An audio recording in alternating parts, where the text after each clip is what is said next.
As many of you probably already know, I am not the most patient of people. When I'm waiting for something, even a short amount of time, I start to tap my fingers on a desk. My feet click the floor. I pace around. I start maybe even talking a little bit to myself. I'm not good at waiting. I'm not a very patient person. So, in these past couple months, I have found myself checking every single morning for updates about COVID 19. Every morning, I immediately check news outlets, and then I'll check statistical models of the virus, and I'll check with latest research and medical advances, hoping for some big change, hoping for something to say, Alex, you just have to wait these many more days or these many more weeks, and then on this date, we're all done, we're all back to normal. I want to know a clear end date to this all. I want to know when playgrounds and swimming pools and schools can reopen. I want to know when that virus and its numbers will start going down. I want to know when less of our neighbors and family members and people all over our country and globe will stop being as sick and dying every day.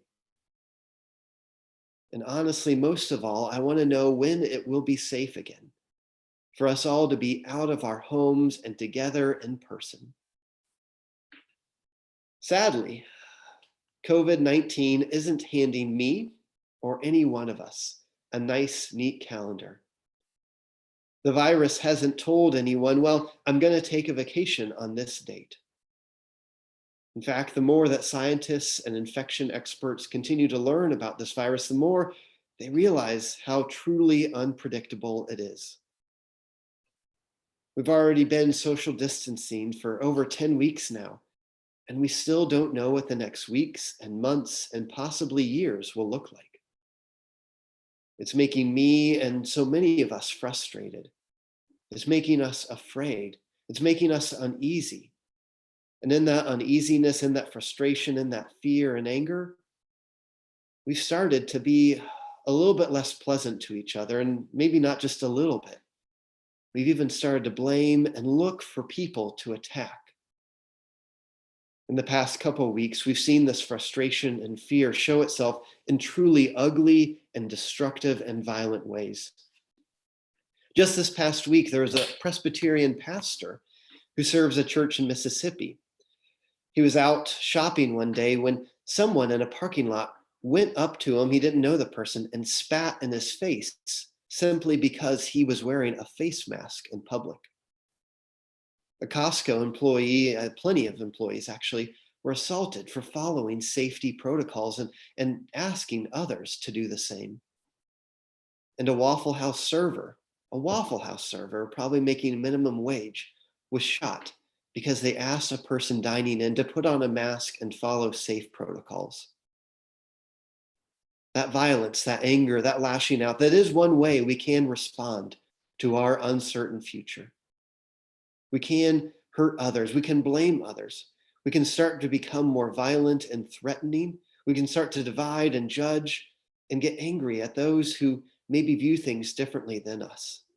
We can start to demand that what we want must happen now, even when it's not safe yet. That is one way we can respond right now, to become more violent, become more attacking, become more demanding, and say, I want it right now. But that is most definitely not the way of Jesus.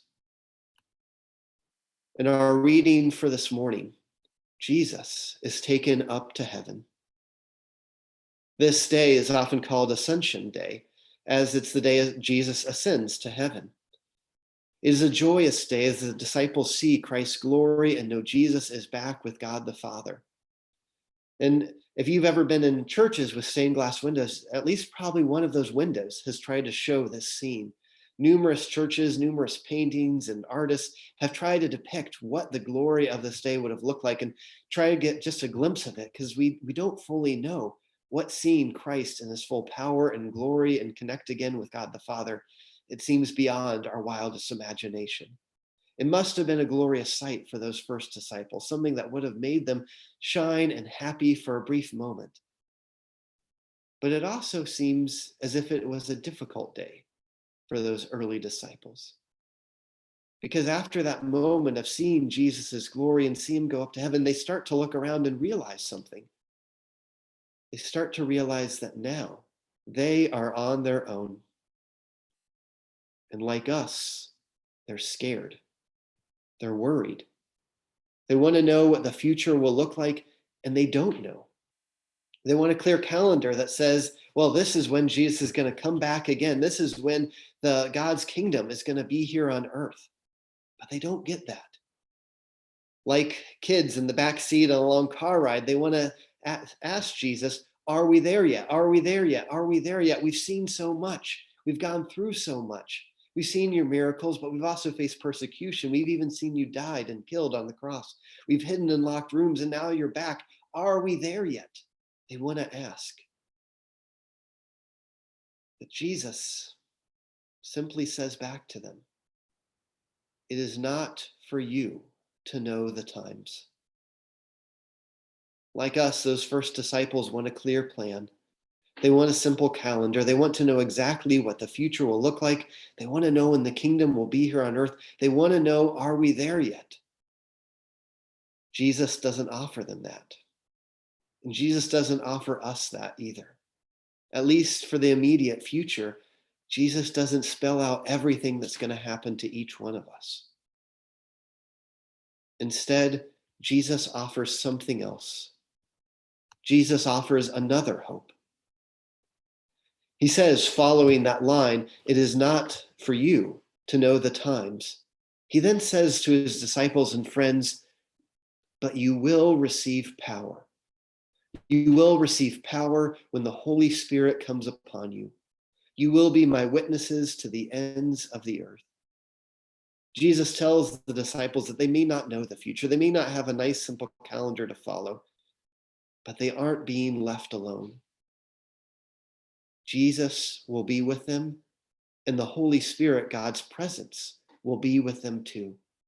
And not only will be with them, but Jesus says will fill them and all of us with a great power. That word for power in our passage today comes from the Greek word dynamis. Dynamis means a robust force that's at work in ways which all people can see and feel. This dynamis, this power, is not just something that's hidden. It's not something that's hidden under a bushel, but it's something that actually shows itself in real, tangible ways, in ways that we can see and feel, ways that we can share, ways that we can enact in our world right now. So Jesus is inviting the disciples and all of us to live into that dynamis, to show that dynamis, to act it out, to carry it out to others, to show people Jesus' power of love and grace to all the world. For today, we are invited to ask a different question than maybe many of us have been asking. I know I've been asking it. Instead of asking that question so many have been asking right now, when will this end?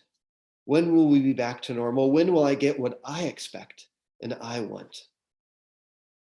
Instead of asking that question, which none of us can control or know right now, Jesus invites us to ask a different question.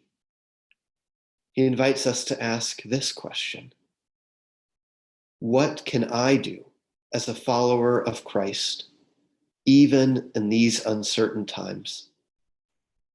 What can I do is our question for today. And that answer to that question is this: you can do a lot. You have that dynamis, you have that power.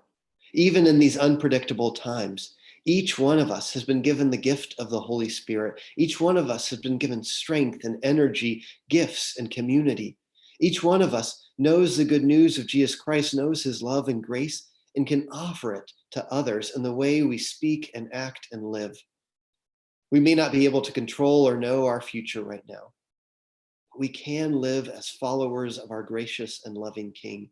We can say, even in these times that I might be afraid and angry and frustrated, Jesus, point me back to you. Jesus, show me how I can live like you live. I believe right now we are called to witness to our family, to our friends, to our communities, to the ends of the world in simple ways, in simple acts of compassion, kindness, and connection. You'd be surprised by what a difference that makes to people, by how they might see you and others, and even the gospel of Jesus different when you show simple acts of compassion, kindness, and connection. That is how we can live out that power, that dynamis right now. We live out that power by simple everyday things, like sewing face masks for neighbors, like serving with food collections, like helping at blood drives and donating our own.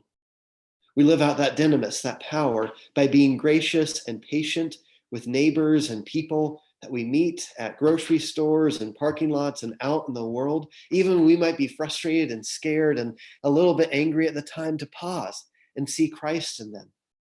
We live out dynamis every time we do that.